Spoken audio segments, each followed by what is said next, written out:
Warahmatullahi wabarakatuh. Alhamdulillahi wahda, wassalatu wassalamu ala rasulillah wa ala alihi wa sahbihi wa man wala. Allahumma salli wa sallim wa barik ala sayyidina Muhammadin salatan tunjina min adabin alim. Apa kabar Bapak Ibu semua? Masih semangat? Alhamdulillah. Ini kita malam yang ke-15. Artinya separuh jalan bulan Ramadan akan berlalu dari kita. Mudah-mudahan tidak mengurangi semangat kita Bapak Ibu. Memang minusnya di negeri kita ini, awal-awal semangat, di akhirnya banyak yang berguguran. Iya Bapak Ibu. Karena itu ayo kita pacu Bapak Ibu, kita gaspol. Karena inti Ramadan itu bukan di awalnya tapi di akhirnya. Mudah-mudahan ini bisa menjadi pengingat kita. Bapak Ibu, mungkin banyak yang belum kenal saya. 2 tahun saya terakhir di sini ya. Setiap Ramadan aja jalan saya di sini ya. Padahal saya tinggalnya dekat di situ. Perumahan Kaposari Permai. Ya, tinggal nyebrang dapat. Bahkan saya kalau jalan pagi selalu ada lewat-lewat sini ya. Maka kalau tak kenal maka ta'aruf. Saya Muhammad Gohan ya. Sehari-hari memang berdakwah. Kemudian juga diamanahkan sebagai ketua Mu'allaf Riau. Mungkin yang pernah lihat YouTube saya, ya, media sosial saya Gohan Pembina Mu'allaf. Saya sering mengislamkan. Nanti bisa melihat media sosial saya Gohan Pembina Mu'allaf. Kalau YouTube-nya Mu'allaf Riau TV. Ya, dan memang Bapak Ibu, saya bersentuhan dengan dakwah Mu'allaf karena dulu saya memang orang yang beruntung masuk Islam. Tahun 2005 saya mu'allaf, kemudian dulu masuk pesantren di Jawa, kemudian saya kuliah agama di Lipia, Jakarta, kampus Arab Saudi. Kemudian saya dapat hadiah haji dari Arab Saudi tahun 2009. Pulang dari Arab Saudi baru saya dapat jodoh. Kenapa saya bilang ini? Supaya orang tahu masuk Islam ini bukan karena mau nikah. Ya, 2005 mu'allaf, 2009, 2010 menikah, ya, 2009 haji. Nah Bapak Ibu, malam yang ke-15 ini, MDI Kota Pekanbaru membuat tema kita menjaga lisan sebagai jalan keselamatan. Artinya kalau kita jaga lisan kita, pasti kita akan selamat. Nah Bapak Ibu jemaah salat tarawih yang dirahmati Allah Subhanahu wa taala, seringkali kita merasa cukup, merasa puas. Alah, cukuplah puasa. Ya, cukuplah menahan lapar dan haus. Cukuplah menahan syahwat. Ya, tapi kadang-kadang lupa menahan lisan. Ini yang banyak menjangkiti hamba-hamba Allah Subhanahu wa taala. Padahal kalau kita kembali definisi puasa, secara bahasa apa artinya? Puasa adalah imsak, menahan. Ya, secara zahir yang kita tahan makan dan minum. Tetapi untuk mujmal secara keseluruhan yang kita tahan itu banyak Bapak Ibu. Ya. Makanya orang banyak yang mengejar pahala puasa di siang hari. Ya, berjuang untuk puasanya, tetapi kadang-kadang berguguran, hangus hanya karena dosa lisannya. Tidak berkualitas puasanya. Ya, boleh jadi karena satu komentar, boleh jadi karena sindiran, boleh jadi karena gibah, ya, atau status di media sosial. Ya, kadang-kadang kita ini memang nggak ngomong, tapi bikin status di media sosial. Itu ganti lisan sebenarnya. Ya, itulah lisannya, itulah ungkapannya.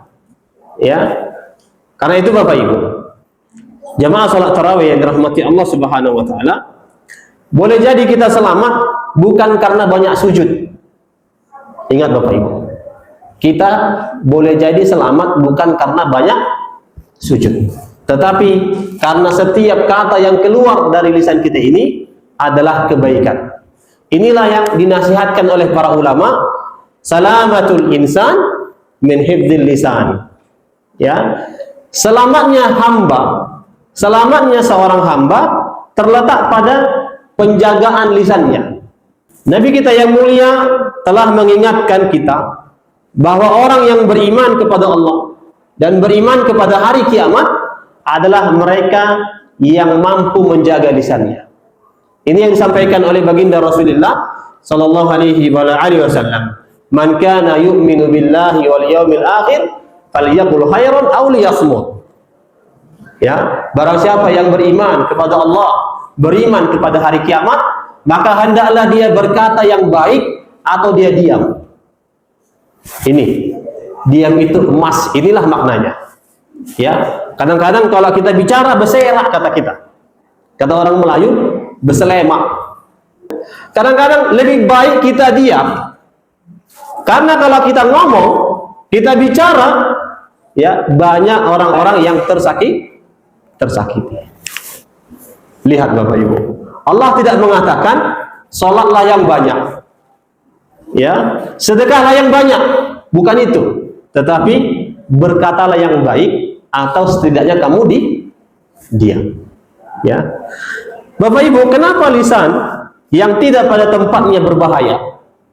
Ini yang disampaikan oleh Rasulullah dalam hadis yang mulia. Innal abda la yatakallamu bil kalima min sakhatillah la yuqi laha balan yahwi biha fi jahannam. Wah, agak keras ini Bapak Ibu. Hadisnya luar biasa penutupnya ini. Apa kata Rasulullah? Seorang hamba mengucapkan satu kata yang mendatangkan murka Allah, tapi dia nggak peduli. Nggak urusanku itu. Mampus itu. Jangan, sabar. Biar aja. Ya, dia nggak peduli mengucapkan kata-kata yang mengundang murka Allah, tapi dia nggak merasa itu salah. Apa kata Rasulullah Sallallahu Alaihi Wasallam? Ya, dia akan dijerumuskan ke dalam jahannam. Rasulullah tidak mengatakan nar, ya bahasanya di sini jahannam. Masya Allah, agak ngeri ya Bapak Ibu. Ini hadisnya luar biasa, ya. Ini mungkin menjadi cambuk kita Bapak Ibu. Tapi yang paling hebat dari hadis ini, kata Rasulullah, cuma satu kata. Satu kata. Bukan satu kalimat, bukan satu paragraf, bukan satu pidato, ya, apalagi satu buku, bukan. Tapi cuma satu kata. Satu kata yang kita ucapkan, kadang-kadang mengundang murkanya Allah Subhanahu Wa Taala, maka bisa menyeret kita ke dalam jahannam. Makanya kata Rasulullah, isyarat kepada lisannya, amsik alaika lisanak. Jagalah olehmu lisan. Amsik. Lihat, ini juga bahasa puasa. Ya, imsak. Puasa itu imsak. Di dalam bahasa menjaga lisan, kata Rasulullah, amsik alaika lisanak. Tahanlah olehmu lisan. Bapak Ibu jemaah salat tarawih yang dirahmati Allah Subhanahu wa taala.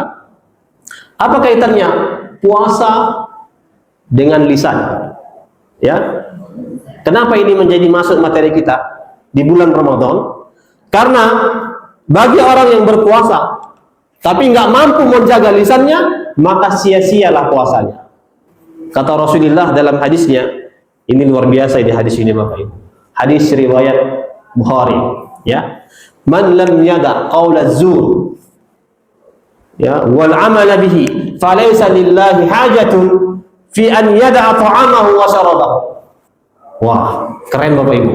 Ini luar biasa ini. Barang siapa yang tidak meninggalkan perkataan dusta, perkataan bohong, perkataan sia-sia, bahkan dia terjerumus ke dalamnya, Allah nggak butuh kepada kita tatkala kita meninggalkan makan dan minum. Artinya dapatnya zong, ya, dapat puasanya nol besar. Ya, karena itu makna dari hadis yang mulia ini Bapak Ibu. Puasa bukan sekedar menahan lapar dan haus, tapi puasa adalah pendidikan lisan. Ya, kita jadikan puasa ini sebagai pendidikan lisan. Ramadan yang mulia ini melatih kita menahan komentar, Bapak Ibu. Ya, menahan emosi, menahan klarifikasi. Kayak kalau kita pengen klarifikasi, kalau nggak penting klarifikasi, lebih baik diam, Bapak Ibu. Nggak usah dijawab. Ya, kadang diam itu lebih selamat daripada bisa tapi makin menyakitkan. Ya, ini kita bisa menjawabnya. Lebih baik diam daripada menyakitkan. Nah, Bapak Ibu yang dirahmati Allah Subhanahu wa taala, kalau lisan bisa jadi sumber dosa, tapi lisan juga bisa menjadi sumber pahala. Yang pertama, ketika kita menggunakan lisan untuk berzikir kepada Allah Subhanahu wa taala. Yang kedua, ketika kita gunakan lisan kita untuk membaca Al-Qur'an. Ya. Ketika kita pakai lisan kita untuk memberi nasihat. Ini ayat dari Allah Subhanahu wa taala, "Ma yalfidu min qaulin illa ladaihi raqibun atid." Kata Allah Subhanahu wa taala, tidaklah seorang manusia mengucapkan satu kata pun melainkan ada malaikat yang mencatatnya. Ya.